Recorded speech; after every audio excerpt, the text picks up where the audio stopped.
Bonjour, mon nom est François Vincent et aujourd'hui je vais vous montrer comment utiliser les conversations et les publications dans Teams.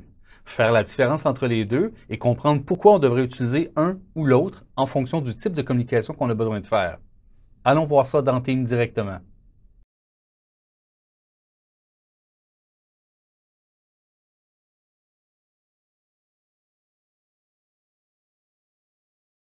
Donc d'abord, allons voir où se situent, où se retrouvent les conversations et les publications. Donc, les conversations se trouvent à être localisées dans le menu de navigation à gauche de mon outil Teams. Vous voyez un petit icône ici intitulé Conversation. Lorsque je clique là-dessus, je vais retrouver une liste de l'historique de toutes les conversations que j'ai eues avec différentes personnes. Donc, je pourrais retrouver une ancienne conversation. Lorsque je sélectionne la personne en question, je vais retrouver à l'intérieur de cet espace-là l'ensemble des conversations que j'ai eues avec cette personne-là dans le passé. Donc, on retrouve un historique de nos conversations qui est trié de façon chronologique, donc le plus récent en bas. Je vais pouvoir écrire à cette personne-là directement. Donc, c'est une conversation qu'on appelle instantanée. Donc, lorsque je vais écrire un message ici, la personne va recevoir une notification immédiatement lui indiquant que je suis en train de lui écrire un message. Donc, avant d'aller déranger la personne en lui communiquant un message instantané qui va lui afficher une notification à l'écran, je vais d'abord regarder le statut de la personne. Donc, si je me positionne ici, on voit que Jérémy a une petite pastille verte avec un petit indicateur qui dit qu'il est disponible actuellement. Donc, je peux m'assurer que c'est le bon moment pour écrire à Jérémy. Donc, si c'était marqué en réunion ou occupé, peut-être que je choisirais d'attendre avant d'écrire à Jérémy. Donc, je vais pouvoir écrire un message à Jérémy. Donc, voici un test. Et en faisant ça, Jérémy est notifié immédiatement de ma publication.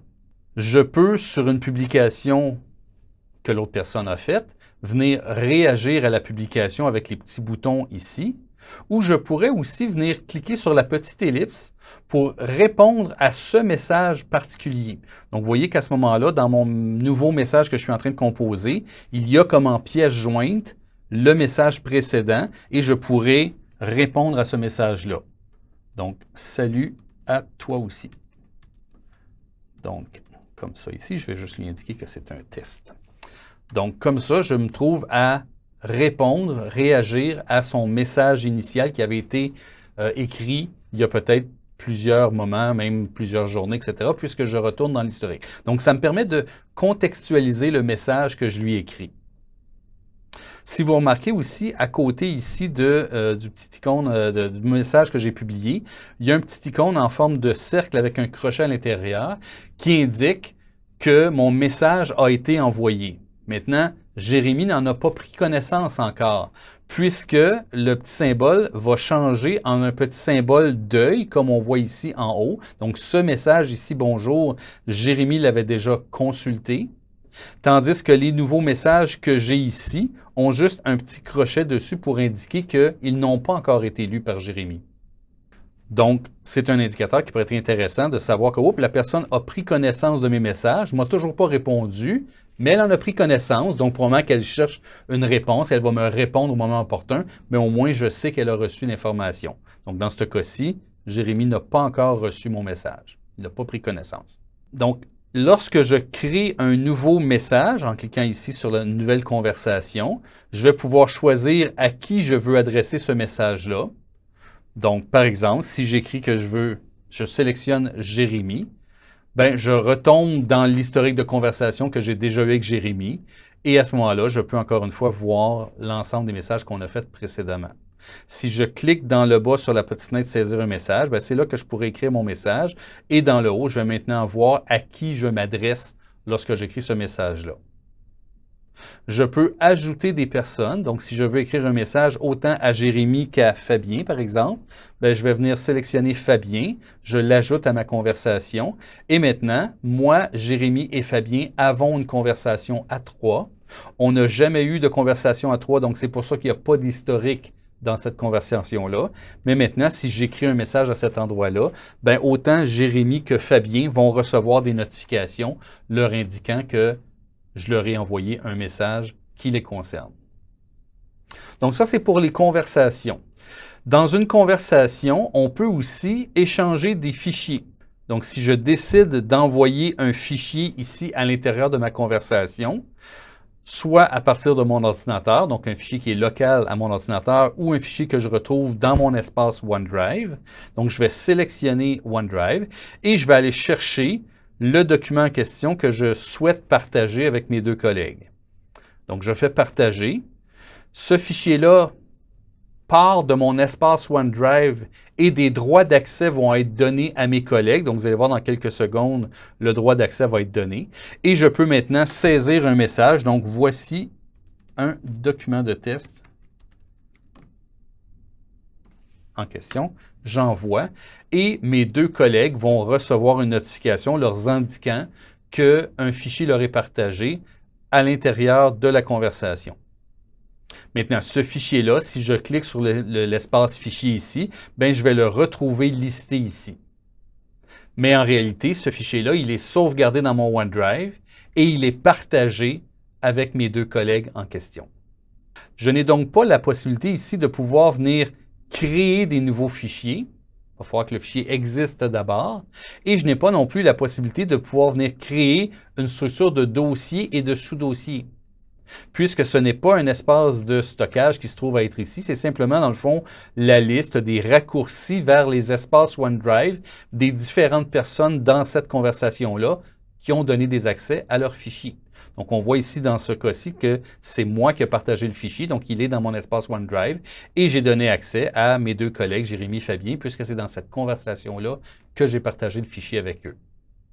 Donc, si je veux leur enlever l'accès au fichier, je devrais aller dans mon OneDrive, retrouver le fichier à la source et modifier les droits d'accès ou les droits de partage à ce fichier-là et enlever les droits de mes collègues.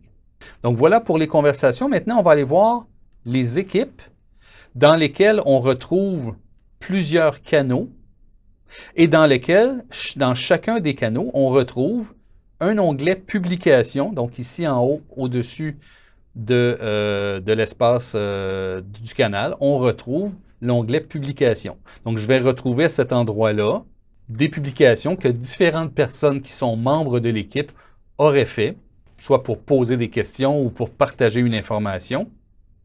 Et à l'intérieur de chacune d'entre elles, comme vous le voyez ici, bien, il y a des gens qui pourraient répondre ou réagir à ces publications-là, à ces différentes conversations-là qu'on retrouve à l'intérieur de l'espace de publication. Donc, les différentes conversations sont aussi organisées de façon chronologique, mais les messages ou les réponses que l'on fait à une même conversation à l'intérieur de l'espace de publication bien, est rattaché à la conversation. Donc, si je viens ici répondre à la conversation de Mélanie, donc je dis « Voici une réponse de test ». Bien, lorsque je publie ce message-là, il ne se retrouve pas complètement en bas dans l'historique, mais il se retrouve regroupé avec l'intervention de Mélanie. Maintenant, Mélanie est avisée que j'ai répondu à une de ces conversations à l'intérieur de l'équipe, donc elle est notifiée, mais tous les autres membres de l'équipe, eux, ne sont pas notifiés. Ils vont à ce moment-là pouvoir, par contre, venir lire le message au moment qu'il leur souhaitera, au moment que ce sera opportun pour eux de venir se mettre à jour dans la lecture des messages qui ont été publiés dans les espaces de publication. Pour savoir qu'il y a des nouveautés à lire dans mon espace de publication, c'est en consultant la liste des équipes et la liste de mes différents canaux à l'intérieur, dans laquelle je vais voir ceux qui sont indiqués en gras. Lorsqu'ils sont en gras, c'est parce qu'il y a du nouveau contenu que je n'ai pas lu. Donc, je clique sur mon canal ici, Marketing, et je vais me rendre compte qu'il y a une ligne ici où c'est marqué « Dernière lecture » et tout ce qui a été publié en dessous de cette ligne-là est nouveau depuis la dernière fois que j'ai consulté le canal en question. Donc, maintenant que j'ai visualisé ou lu ces messages-là, le canal n'est plus en gras puisque je suis à jour dans la lecture de ce canal-là. Maintenant, un autre élément qui est très intéressant dans les équipes, dans l'espace de publication, c'est l'utilisation des mentions. Donc, on a dit tantôt que, par défaut, les participants ou les membres d'une équipe ne sont pas notifiés des nouveaux messages, des réponses ou des conversations. Ils vont être notifiés seulement que des réponses à des conversations qu'eux ont initiées. Mais on pourrait vouloir, dans certains cas, notifier certaines personnes en particulier. Donc, lorsque je lance une conversation dans une équipe, je peux mentionner des personnes particulières, puisque je veux que ces personnes-là soient informées plus rapidement que les autres de la publication de ce message-là pour qu'ils en prennent connaissance immédiatement. Donc, par exemple, si j'écris un message, maintenant, si j'écris simplement Jérémy comme ça ici, Jérémy ne sera pas plus notifié de ce message-là. Maintenant, regardez bien ce que je vais faire. Je vais écrire A commercial ainsi que Jérémy. Donc, vous voyez que quand je commence à taper les lettres, Teams me fait des suggestions. Et donc, je vais sélectionner Jérémy. Maintenant, le nom de Jérémy se trouve à être en couleur bleue pour m'indiquer que c'est une mention. Et donc, je peux terminer mon message de travailler à Jérémy. Donc, j'envoie ce message-là.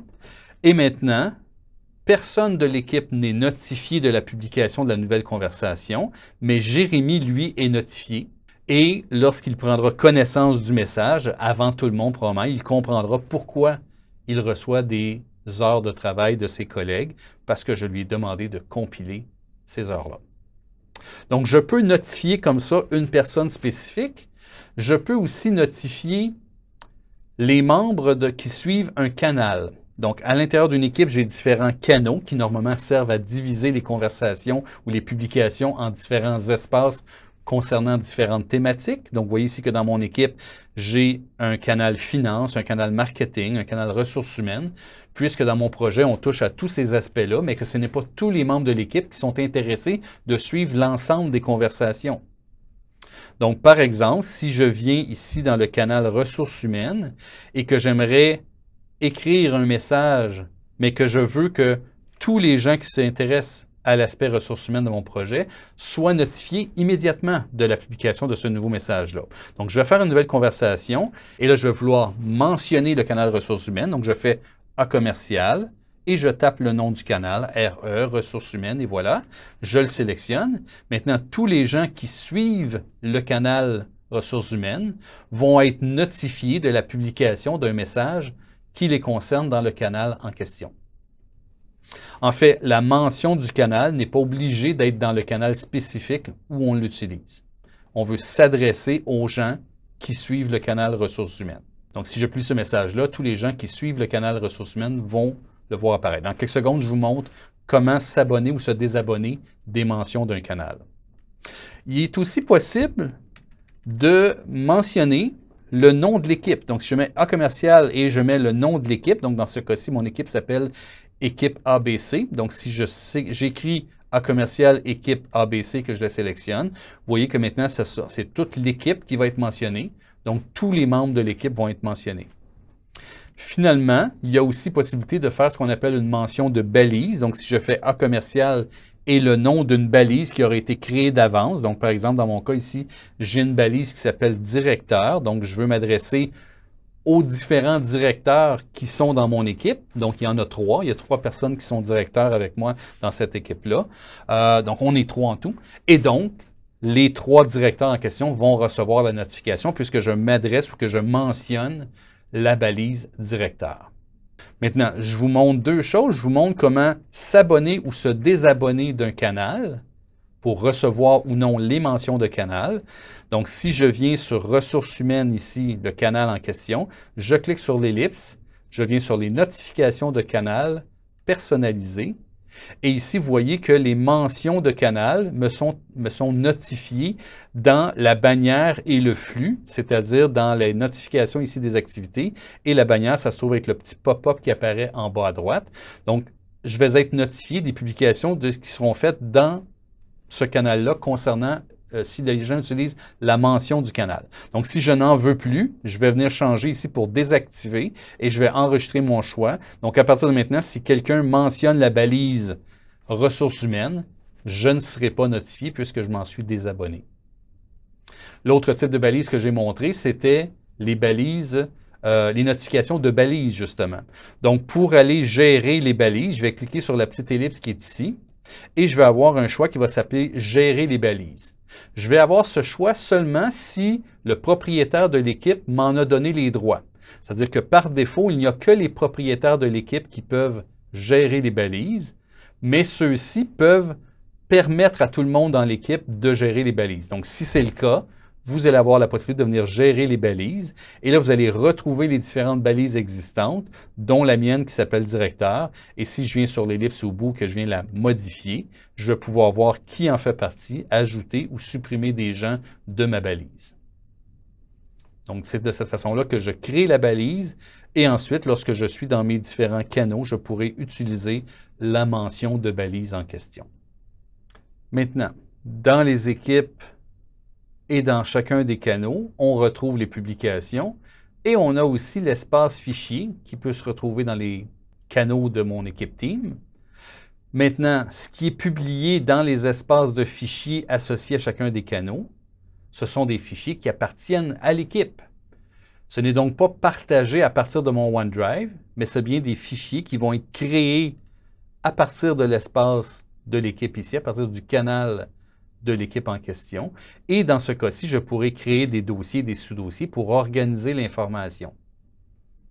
Donc, le fichier qui se retrouve ici n'est pas plus à moi qu'à un autre membre de l'équipe. Il fait partie de l'équipe et donc il fait partie de l'espace de collaboration.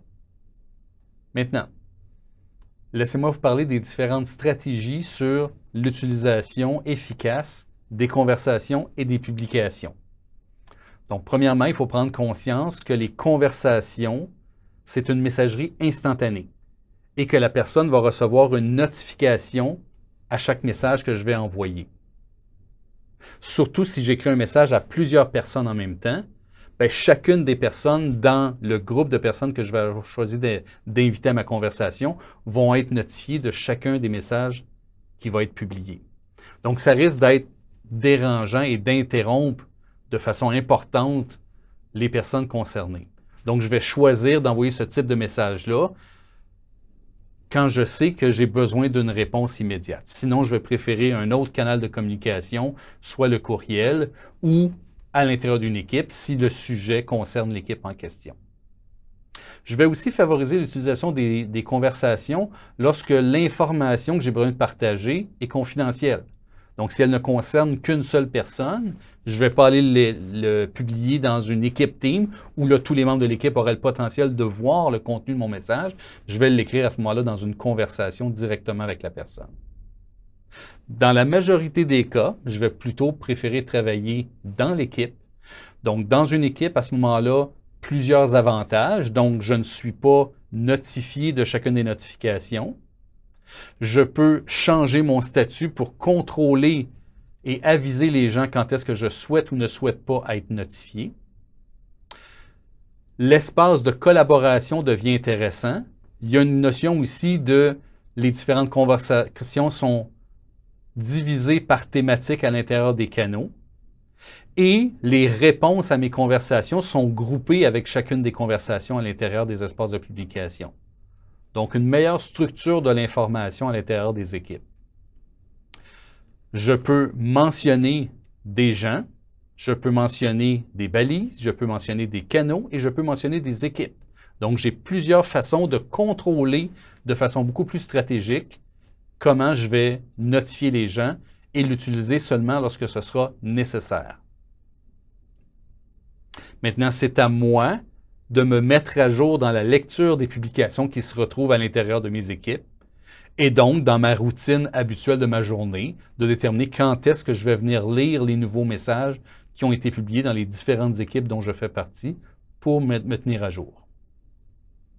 Donc voilà, j'espère qu'avec ces quelques petits conseils et démonstrations, vous serez en mesure de mieux choisir quand utiliser l'outil de conversation et quand utiliser les espaces de publication à l'intérieur des équipes. Merci.